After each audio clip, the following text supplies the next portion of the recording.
बेळगाव जिल्हा मध्यवर्ती सहकारी बँकेच्या संचालक पदासाठी निवडणूक बिनविरोध झाली तरी चालेल किंवा मतदान झालं तरी चालेल। अध्यक्ष आणि उपाध्यक्ष पद जारकीहोळी बंधूंच्या पॅनलच्या ताब्यात यावं म्हणून 100% प्रयत्न सुरू आहेत। लिंगायत समाजातील व्यक्तींनाच अध्यक्ष आणि उपाध्यक्ष बनवण्याचा त्यांनी शपथ घेतली आहे। डीसीसी बँकेवरील सत्तेसाठी आमदार माजी आमदार यांनी प्रतिष्ठेची झुंज उभी केली असून संचालक पदासाठी नामनिर्देशन पत्रे दाखल करण्याची प्रक्रिया सुरू आहे। 11 ऑक्टोबर पर्यंत अर्ज दाखल करता येणार असून 13 ऑक्टोबर ही अर्ज मागे घेण्याची शेवटची तारीख आहे।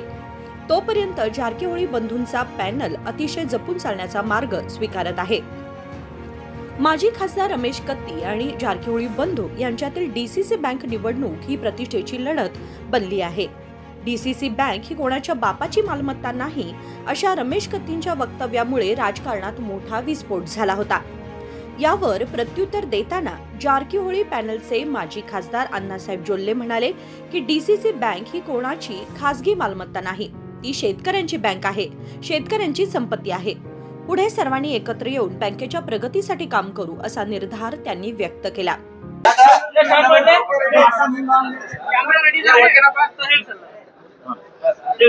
आता ಇವತ್ತು ಅಂದ್ರೆ ಟೋಟಲ್ 7 ಜನ ನಾಮಿನೇಷನ್ ಮಾಡಿದ್ರಿ। ಒಂದು ನಿಪ್ಪಾನಿಂದ ಅಣ್ಣಸಾಬ್ ಜೊಲ್ಲೆ ಅವರೇ, ರಾಯಬಾಗದಿಂದ ಅಪ್ಪಸಾಬ್ ಕುಲಗೋಡೆ ಅವರೇ, ಯರಗಟ್ಟಿಂದ ವಿಶ್ವಾಸ್ ವೈದ್ಯ ಅವರೇ, ಸೌದತ್ತಿಂದ ವಿರೂಪಾಕ್ಷಿ ಮಾಮ್ನಿ ಅವರೇ, ಬೈಲೊಂಗದಿಂದ ಮಾಂತೆ ದುರ್ಗೌಡ ಅವರು, ಕಿತ್ತೂರದಿಂದ ವಿಕ್ರಮ್ ಇನಾಮದಾರ್, ಖಾನಾಪುರದಿಂದ ಅರವಿಂದ್ ಪಾಟೀಲ್। ಇವತ್ತು ಟೋಟಲ್ 7 ಮಂದಿ ನಾಮಿನೇಷನ್ ಮಾಡಿದ್ರಿ। ಇನ್ನು 6 ಜನನು 11ನೇ ತಾರೀಕು ಮಾಡ್ತಾರೆ। ಅಂದ್ರೆ ಟೋಟಲ್ ನಾವು 13 ಸೀಟ್ಗೆ ಇಲೆಕ್ಷನ್ ಆಗ್ತಾ ಇದ್ರಿ। ಇವತ್ತು 7 ಅವತ್ತು 6 ಅಂದ್ರೆ 13 ಸೀಟ್ಗೆ ನಾವು ಇಲೆಕ್ಷನ್ ಮಾಡ್ತಾ ಇದ್ವಿ। ಅದಕ್ಕೆ ಇವತ್ತು ಎಲ್ಲರೂ ನಾವು ಅಂದ್ರೆ ಮೊದಲ ಮಾತಾಡ್ಕೊಂಡು ಇವತ್ತು 11 ಮಾಡೋದು ಡಿಸೈಡ್ ಮಾಡಿದ್ರಿ।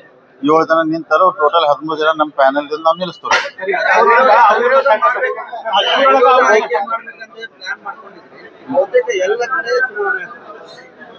ಬಹುಶಃ ಈಗಂದ್ರೆ ನೀವೆಲ್ಲ ನೋಡಾಕತ್ತಿರಲ್ಲ, ಈ ಸಲ ಡಿಸಿಸಿ ಬ್ಯಾಂಕ್ ಬಗ್ಗೆ ಬಹಳ ಜನ ಅಂದ್ರೆ ನಾಮಿನೇಷನ್ ಫೈಲ್ ಮಾಡತ್ತಾರು। ಅವಿರೋಧ ಆಗ್ತೋ ಇಲ್ಲೋ ಗೊತ್ತಿಲ್ಲ ರೀ, ನೋಡೋಣ। 11 ತಾರೀಕಿಗೆ 3 ಗಂಟೆಗೆ ಲಾಸ್ಟ್ ಟೈಮಿಂಗ್ ಐತಿ। ಇನ್ನೂ ಕೆಲವೊಂದು ಯಾಕಂದ್ರೆ ಅವತ್ತು 11 ತಾರೀಕು ಮೂಡಲಿಗೆ ಮಾಡ್ತಾ ಇದ್ವಿ, ಗೋಕಾಕ್ ಮಾಡ್ತಾ ಇದೀವಿ, ಆಮೇಲೆ ನಮ್ದು ರಾಮದುರ್ಗ ರೀ, ಆಮೇಲೆ ಬೆಳಗಾವ್ ಐತಿ, ಆಮೇಲೆ ಅದರ್ಸ್ ಮಾಡ್ತೀವಿ, ಆಮೇಲೆ ಹುಕ್ಕೇರಿ ಮಾಡ್ತೀವಿ ರೀ। ಅಂದ್ರೆ 13 ತಾರೀಕು ನೋಡೋಣ। ಎಲ್ಲಾರು ಕೊಡ್ರಿ ಅಂದ್ರೆ ಪ್ರಯತ್ನ ನಡೆದಿತ್ತು। ಸರಿ, ಏನು ಚುನಾವಣೆ ನಾವು ಎಲ್ಲದಕ್ಕೂ ರೆಡಿ ಅದಾರೆ, ಹಿಂಗೂ ರೆಡಿ ಅದ್ವಿ, ಚುನಾವಣೆ ಅದಕ್ಕೂ ರೆಡಿ ಅದ್ವಿ। ಸೊ ಬಟ್ ಸದ್ಯ ಮೇಲ್ ನೋಟಕ್ಕೆ ಚುನಾವಣೆ ಆಗೋ ಲಕ್ಷಣ ಅದಾವ, ಚುನಾವಣೆ ಆಗ್ತಾವ। ಇನ್ನೂ ಆಗಿಲ್ಲ। ಹುಕ್ಕೇರಿ ಆಲ್ರೆಡಿ ರಾಜೇಂದ್ರ ಪಾಟೀಲ್ ಹೇಳಿದ್ರಲ್ಲ ನಾವ್ರಿ, ಅದರ್ಸ್ ಆಗಿಲ್ಲ। ಸೊ ಅದನ್ನ ಆಮೇಲೆ ಫೈನಲ್ ಮಾಡ್ತೀವಿ।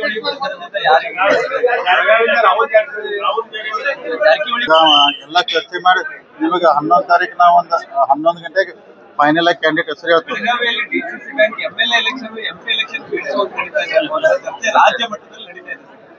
ಇಲ್ಲ, ನಾ ಮೊದಲು ಹೇಳಿನಲ್ಲ ರೀ, ಸೊ ಚುನಾವಣೆ ಆಗ್ಬೇಕು, ಎಲ್ಲಾರು ಮತದಾರ ಹೋಗಿ ಭೇಟಿ ಆಗ್ಬೇಕು, ರಿಕ್ವೆಸ್ಟ್ ಮಾಡಕ್ಕೆ 20 ವರ್ಷ ಗಂಟ್ಲೆ ರೀ ಒಂದೊಂದು ತಾಲೂಕಿಗೆ ಅಂದ್ರೆ ಚುನಾವಣೆನೇ ಆಗಿಲ್ರಿ।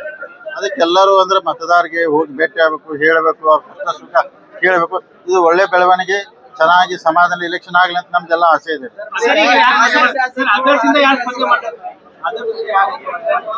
ಅದನ್ನು 11 ತಾರೀಕು ಫೈನಲ್ ಮಾಡಿ ನಾಮಿನೇಷನ್ ಮಾಡ್ಕೊಳ್ಳಿ, ಒಂದು ಕ್ಯಾಂಡಿಡೇಟ್ ನಾವು ಫೈನಲ್ ಮಾಡ್ತೀವಿ।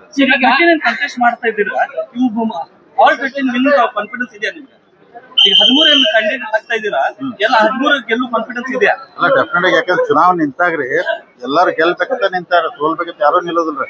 ನಾವ್ ಅಂದ್ರೆ 13ಕ್ಕೂ ಫೈಟ್ ಮಾಡ್ತೀವಿ, ಬಟ್ ಎಲ್ಲರೂ ನಾವು ವಿನ್ ಆಗೋ ಎಲ್ಲ ನಮಗ ಅಂದ್ರೆ ವಿಶ್ವಾಸ ಐತಿ, ಗೆಲ್ತವ್ರಿ।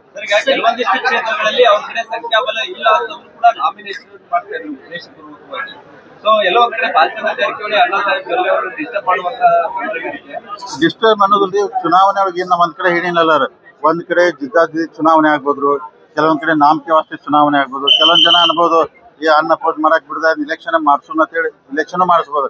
ಅವಾಗ ನಾಮಕೆ ವಾಸ್ತೆ ಇಲೆಕ್ಷನ್ ಒಂದ್ ಕಡೆ ಜಿದ್ದಾಜಿದ್ದಿ ಆಗ್ತೈತ್ರಿ। ಬಟ್ ಎಲ್ಲಾ ಕೂಡಿ ಒಳ್ಳೆ ಜನ ಡಿಸಿಸಿ ಬ್ಯಾಂಕ್ ಆಯ್ಕೆ ಬಂದ್, ಸೊ ಮುಂದಿನ ದಿನಮಾನದಾಗ 5 ವರ್ಷ ಒಳ್ಳೆ ಆಡಳಿತ ನಡೆಸಿ ಈ ಭಾಗದಲ್ಲಿರುವಂತ ರೈತರಿಗೆ, ಸಾಮಾನ್ಯ ಜನಕ್ಕೆ ಒಳ್ಳೇದ್ ಮಾಡಂತ ಪ್ರಾಮಾಣಿಕ ಪ್ರಯತ್ನ ನಮ್ ಗುಂಪು ಕಡೆಯಿಂದ ನಾವು ಮಾಡ್ತೀವಿ। ಶಾಸಕರು ಮತ್ತು ಮಾಜಿ ಶಾಸಕರು ಯಾಕೆ ಪೈಪೋಟಿಗೆ ಬಿದ್ದಿದ್ದಾರೆ ಅಂತ ಈ ಡಿಸಿಸಿ ಬ್ಯಾಂಕ್ ಅಧಿಕಾರ ಇದು ಬಹಳ ಚರ್ಚೆ ಆಗ್ತಾ ಇದೆ ಇಡೀ ರಾಜ್ಯಾದ್ಯಂತ। ಬೆಳಗಾವಿಯ ಶಾಸಕರು ಮಾಜಿ ಶಾಸಕರು ಈ ಅಧಿಕಾರವನ್ನು ಯಾಕೆ ಹಿಡಿತಾ ಇದ್ದಾರೆ ಅಂತ ಪೈಪೋಟಿ ಬಿದ್ದಿದ್ದಾರೆ। ಅಂದ್ರೆ ಒಂದು ಅಂದ್ರೆ ಬಹಳ ಜನ ಏನೈತ್ರಿ DCC ಬ್ಯಾಂಕ್ ಡೈರೆಕ್ಟರ್ ಆದ್ರೆ ಮುಂದೆ MLA ಆಗ್ತು ಅಂತೇಳಿ ಹಿಂಗೆ ಆಸೆ ಇರ್ತಾವ್ರಿ, ಅಥವಾ ಮಾಜಿ ಶಾಸಕರು ಮತ್ತು ಅವ್ರು ಇನ್ನೂ 2022 ಇದ್ರ ಮುಖಾಂತರ ಆರ್ಗನೈಸ್ ಮಾಡ್ಬೇಕಂತ ಇರ್ತೈತಿ. ಇದೊಂದು ಉದ್ದೇಶ ರೀ. ಇದನ್ನ ಬಿಟ್ಟು ಇನ್ನೂ ಕೆಲವೊಂದು ಜನಕ್ಕೆ ಅಂದ್ರೆ DCC ಬ್ಯಾಂಕ್ 4 ತಿಂಗಳ ಮೊದಲ ಪ್ರಚಾರ ಶುರು ಆಯ್ತಲ್ಲ ರೀ, ಏನೋ ಐತೆ ಅನ್ನತ್ತಾರ. ಅದಕ್ಕೆ ತಮ್ಮ ಮುಖಾಂತರ ಹೇಳ್ತಾನು, ಇಲ್ಲಿ TADA ಬಿಟ್ಟು ಏನೂ ಇಲ್ಲ ರೀ, ಅದಕ್ಕೆ ಅಂತ ದೊಡ್ಡದು ಏನೂ ಇಲ್ಲ, ದಯಮಾಡಿ ಎಲ್ಲರೂ ಕಾಂಪಿಟೇಷನ್ ಭಾಳ ಮಾಡುವ ನನ್ನ ವಿನಂತಿ ರೀ. ಈಗ ನಾವೆಲ್ಲ ಒಂದು ಪ್ರೆಸ್ಟೇಜು ಒಂದು ನಮ್ಮ ಗುಂಪು ಅಧಿಕಾರ ಹಿಡಿಬೇಕಂತ ಈ ಉದ್ದೇಶ ಮಾಡತ್ತೀರಿ. ಅದಕ್ಕೆ ಹೆಚ್ಚು ಕಮ್ಮಿ ಮಾಂತೇಶ್ವರ ಅದಾರಿ, ಇವ್ರು ಅದಾರು, TADA ಬಿಟ್ಟು ಏನೂ ಇಲ್ರಿ. ಅದಕ್ಕೆ ನೋಡಿ ದಯಮಾಡಿ ಎಲ್ಲರಿಗೂ ನಾವ್ ಹೇಳ್ತೀನಿ ಮೆಸೇಜ್ ತಮ್ಮ. ಈಗ ಮೊನ್ನೆ ರಮೇಶ್ ಕತ್ತಿ ಹೇಳಿದ್ದಾರೆ, ಬ್ಯಾಂಕಿಂಗ್ ಎಕ್ಸ್ಪರ್ಟ್ ಆರ್ಸ್ ಬರಬಾರ್ದು ಅಂತ ನನ್ನ ವಿರುದ್ಧ ಎಲೆಕ್ಷನ್ ಕಾಂಟೆಸ್ಟ್ ಮಾಡ್ತಾರೆ ಅಂತ ಮೊನ್ನೆ ಹೇಳಿದ್ದಾರೆ. ಬ್ಯಾಂಕಿಂಗ್ ಎಕ್ಸ್ಪರ್ಟ್ ಇಲೆಕ್ಟ್ ಆಗಬಾರ್ದು ಅಂತ ನೀವು ಎಕ್ಸ್ಪರ್ಟ್ ಅಂದ್ರೆ ಯಾರು ಹೇಳಿ ನಂಗೆ ನೋಡ್ರಿ, ತಮಗಂತ ಇದ್ರು ಅಲ್ಲ ಅವ್ರು ತಿಳ್ಕೊಂಡಾರ್ರಿ ಹಂಗ. ಅದಕ್ಕೆ ಅವ್ರಕ್ಕ ಮಸ್ತ್ ಎಕ್ಸ್ಪರ್ಟ್ ಜನ ಇದಾರೆ. ಈಗ ಎಲ್ಲರೂ ಬಹಳಷ್ಟು ಜನ ಎಕ್ಸ್ಪರ್ಟ್ ಅದಾರ. ಬಹಳಷ್ಟು ಜನ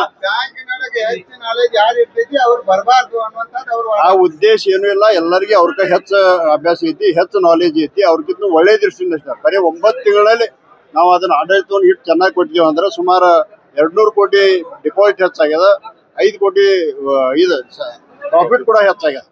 10 ಹಲವಾರು ಕಡೆ ಉಳಿತಾಯ ಕೂಡ ಮಾಡಿದೀವಿ ನಾವು.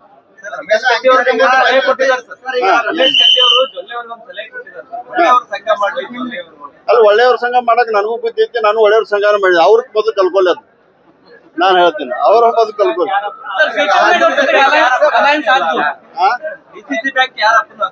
ಅಲ್ಲ ಅಲ್ಲ ಅಂತ ನಾವು ಅಂತೇವ್ರಲ್ಲ, ಯಾರಪ್ಪನ ಆಸ್ತಿ ಅಲ್ಲ, ರೈತರ ಆಸ್ತಿ.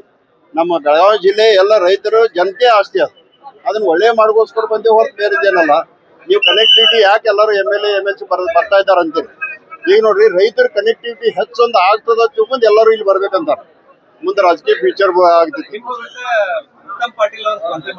ಮಾಡ್ಲಲ್ರಿ, ಎಲ್ಲಾ ಕಡೆ ಎಲ್ಲರೂ ಮಾಡ್ತಾ ಇದ್ದಾರೆ. ಯಾರಿಗೇನ್ ಬೇಡ, ಸ್ವತಂತ್ರ ಎಲ್ಲರಿಗೆ ಎಲೆಕ್ಷನ್ ಆಗಿ ಇಲ್ಲಿ ಏನೂ ನಡೆದಿಲ್ಲ. ಸ್ವತಂತ್ರ ಏನೂ ಇಲ್ಲ, ಏನಿಲ್ಲ. ಎಲ್ಲಾ ನಮ್ದು ಪೆನಲ್ ಒಂದೇ ಅದೇ, ಎಲ್ಲರೂ ಕೂಡಿ ಒಂದೇ ಒಕ್ಕಟ್ಟಾಗಿ ಮಾಡ್ತಾ ಇದ್ದಾರೆ. ಅದೇನ್ ಪ್ರಶ್ನೆ ಬರೋದಿಲ್ಲ, ಸಂಸದೇನ್ ಪ್ರಶ್ನೆ ಬರೋದಿಲ್ಲ. ಈಗ ನಿನ್ನೆ ರಮೇಶ್ ಕತ್ತಿ ಅವರು ಡೆಲಿಗೇಟ್ಸ್ ಕೂಡ ಪರೇಡ್ ಮಾಡಿಸಿದ್ದಾರೆ. ಚುನಾವಣೆಯಲ್ಲಿ ಕ್ರಾಸ್ ವೋಟಿಂಗ್ ಭಯ ಇದೆಯಾ?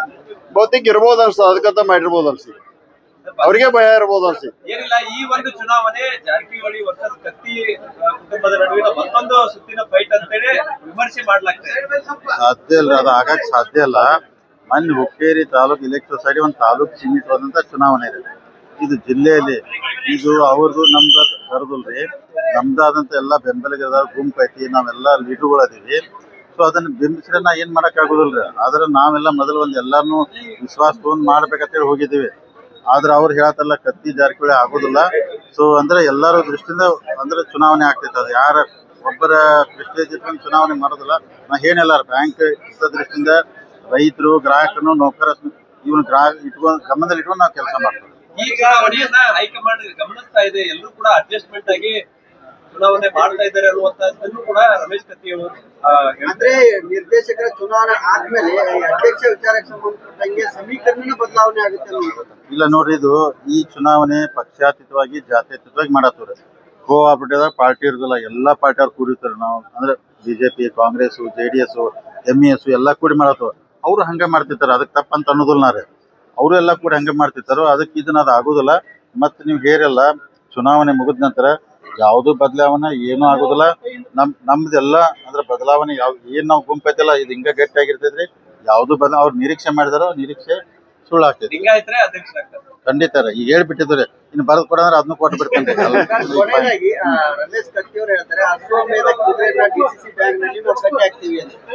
ಕಟ್ಟೆಲ್ಲ ಯಾರು ಬೇಡ ಅಂದ್ರೆ ಚಲೋ ಆಯ್ತು, ಕಟ್ಟನ್ರಿ. ನಮ್ ಹೋರಾಟ ನಾವು ಮಾಡ್ತೀವಿ ಫೈಟು, ಅವ್ರು ಮಾಡ್ಲಿ. ಅದಕ್ಕೆ ನೀನ್ ನೋಡ್ರಿ, ಅವರೆಲ್ಲ ಸ್ಟೇಟ್ಮೆಂಟ್ ಕೊಡ್ತಾರೆ. ಎಲ್ಲದಕ್ಕೂ ಇದು ಮಾಡಕ್ಕಾಗಲ್ಲ. ಅವ್ರು ರಾಜಕೀಯವಾಗಿ ಏನ್ ಸ್ಟೇಟ್ಮೆಂಟ್ ಕೊಡ್ತಾರೆ, ಕಟ್ಟಕ್ ಅವ್ರಿಗೆ ಯಾರು ಬೇಡ ಅಂದಾರಿ ಮಾಡ್ತು, ಅವ್ರು ಕಟ್ಟಕ್ ಮಾಡ್ಲಿ, ನಾವು ಓಡಾಕ್ ಪ್ರಯತ್ನ ನಾವು ಮಾಡ್ತೀವಿ. ಎಲ್ಲ ನಡೆದು ಅದೇನ್ ಮಾಡಕ್ ಡಿಟೇಲ್ ಆಗಿ ಹೇಳ್ತೀವಿ. एकूणच हुक्केरी वीज सहकारी क्षेत्रातील निवडणुकीत मोठा विजय मिळवलेल्या रमेश कत्तींना टक्कर देण्यासाठी जारकिहोळी पॅनल रणनीती आखत आहे. हुक्केरी सहकारी क्षेत्रातून राजेंद्र पाटील यांनी DCC बँकेच्या संचालक पदासाठी अर्ज दाखल केला आहे. आता रमेश कत्ती यांच्याशी समझोता करून बिनविरोध निवड होते की मतदान होते हे पाहणं उत्सुकतेचं ठरणार आहे. अथणी आणि कागवाड कृषी पतसंस्था सहकारी क्षेत्रामध्ये आम्ही सहभागी होणार नाही असं सांगूनही जारकीहोळी पॅनलमधून अथणीतून रमेश जारकीहोळी यांचे शिष्य माजी आमदार महेश कुमटळी यांनी नामांकन दाखल केलंय। तर अथणीमध्ये आतापर्यंत शांतपणे डीसीसी बँकेतील घडामोडी निरीक्षण करणारे अथणीचे साहुकार आमदार लक्ष्मण सौदी आणि कागवाड आमदार राजू कागे हे दोघे मिळून शुक्रवारी बेळगाव डीसीसी बँक निवडणुकीसाठी नामांकन दाखल करणार आहेत। कॅमेरामन संकल्प शिंदे सोबत राजशेखर हिरेमठ, KMM मराठी, बेळगाव।